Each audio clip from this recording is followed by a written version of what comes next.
this solicitor told me somebody, listen. Amen.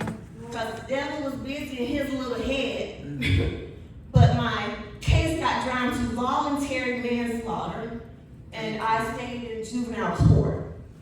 So I went to Department of Juvenile Justice for the Evaluation Center, where I met Lucille Gregg, and she didn't see a murderer.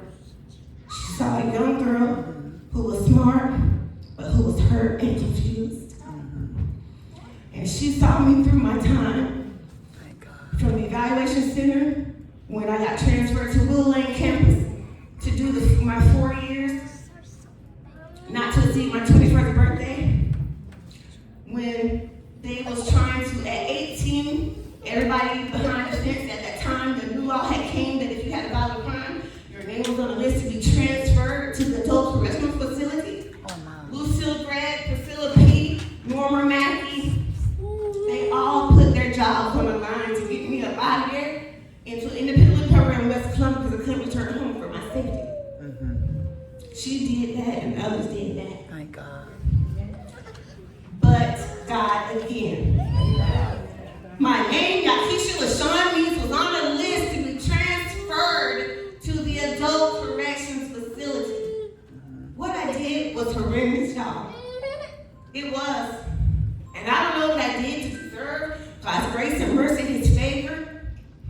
But I'm here today. Amen. I can't make it right, but I can help somebody to not make that same decision that I made. Yes. To hopefully make the same decision that my boyfriend made. Right.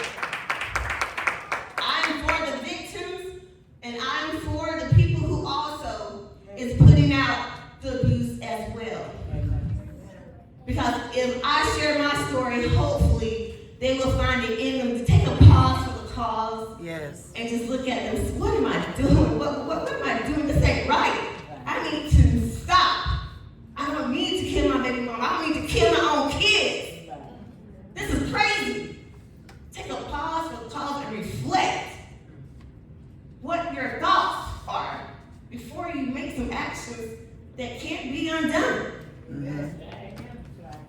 So here I am in the independent living program. I'm able to get into Columbia College. Oh, thank God. 1 month, my dad is out. We were supposed to take on the world together. We had been writing each other, while we were incarcerated. We were supposed to take on the world. He's out. He calls me up one Saturday. I'm about to go into Columbia College Asbury Hall. Lady, I'm thinking about capping your mom. Mind you, my daddy is remarried to his mistress that he had kids with while he was married to my mama. Keep that in mind while I'm sitting telling the story, okay? Because this is crazy. I said, Daddy, don't talk like that. See, what it was, he was married because my mom had her little friend in that small town. He had passed them while they were driving and he was driving. That was sparked it off, partly. So, he said, lady, he had told me this many times before, everything is going to be okay. I'm 19 years old. I don't have any education on domestic violence or what to do when someone tells you that they're going to kill somebody. I'm 19. I don't have that yet. But I did tell my mom the next day when she came down to go to church, we went out to Quincy's, and she said, I'm not running no more. If it's time for me to go, it's time for me to go. So she went back to Union. I went to my job at Baptist Center, my 4 to 11 shift. All shift long, that gut feeling was telling me something not right. Everybody that was working with me was like, Keisha, are you sick? You need to go home? I said, I don't know, something, I don't know. I just don't feel right. Yes. I made it to 12 o'clock, got to my godmother's house, and I got a call. Well, I called my friend, and he was like, what's going on with you? You don't sound like yourself. And I said, my daddy acting up again, and now I got a beat. I clicked over. It was my Aunt Tutu, one of my daddy's siblings. She lived in, what's that little small town, Saluda. I don't talk to her like that. So I'm thinking, I immediately thought, I gotta get to Wallace Simpson Hospital because my dad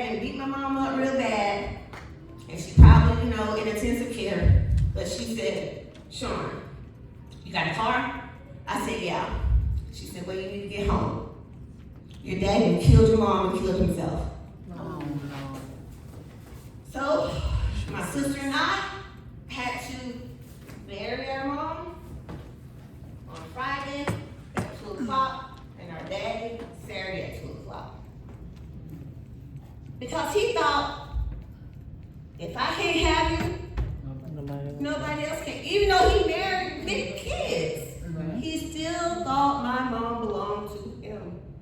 And if he couldn't have her, nobody else would. So this is my story of domestic violence.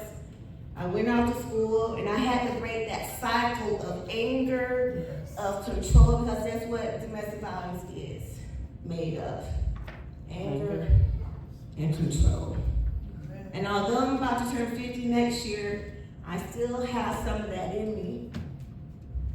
I still have some of that in me. Self-awareness is key, people. Self-awareness is key. When you're aware of a thing, then you can be watchful of it when it rises up in you and stomp it out with the strength of our mighty God. Yes. Because on our own, we're gonna fail every time.